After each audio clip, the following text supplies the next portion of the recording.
cherchez à mettre un vent de fraîcheur dans votre été?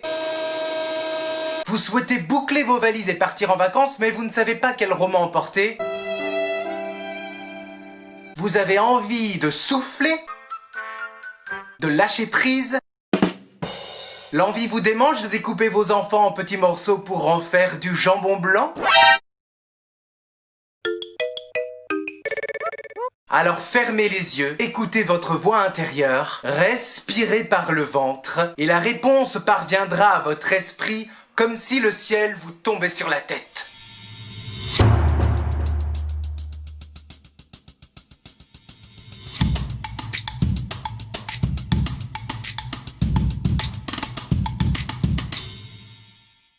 Bien le bonjour, et comment ça va de l'autre côté de l'écran? Mes amis, mes saumons, l'été est arrivé, l'heure est au repos bien mérité, au thé glacé et au cornet de glace de boule avec supplément chocolat, chantilly, noisette, fraise tagada, tomate, oignon, cornichon. Et vu que ces derniers mois nous ont laissé un goût amer dans notre bouche, laissez-moi vous parler cuisine tout en libérant dans votre cerveau des endorphines, histoire de vous faire rire au passage.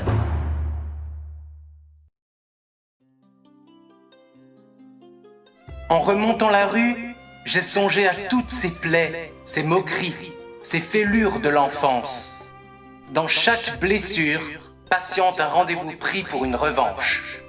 Avec son nouveau roman Le financier en chef, David Zaoui pousse les murs au cœur de sa maison, prend son verre doseur et mélange humour, folie biscornue et tendresse. C'est l'histoire de Jackson Zerbib. Son rêve le plus fou est de devenir un grand réalisateur, le futur Steven Spielberg à la sauce banlieue. Mais la chance ne sera pas de son côté, la loi de la réalité est dure, et pour subvenir à ses besoins, il doit trouver un job. C'est sans compter sur le soutien de son père qui lui dit « Pour viser haut, il faut penser haut ». Alors notre Jackson concocte un CV des plus étonnants, quitte à ce que le mensonge soit énorme, comme par exemple la pratique d'un sport tiré par les cheveux, la course de chameau sur glace ou encore le lancer de frigo. Une très grande entreprise lui propose alors un entretien d'embauche. Jackson ne lâche pas son rôle et toujours sur la ligne du mensonge, il est accepté comme directeur financier. Afin de cacher les nullités de ses expériences pour conserver son poste, il va user de son don de cuisinier et transformer cette start-up en un restaurant étoilé composé de plats plus succulents les uns que les autres. Mais la vérité a un prix et même si elle prend tout son temps pour refaire surface, elle arrive toujours à sa destination. Du sucré, du salé, c'est gourmand, c'est croquant, David Zaoui, le romancier en chef, nous offre sur un plateau d'argent un hommage à ceux qui rêvent en grand, avec une belle leçon de vie.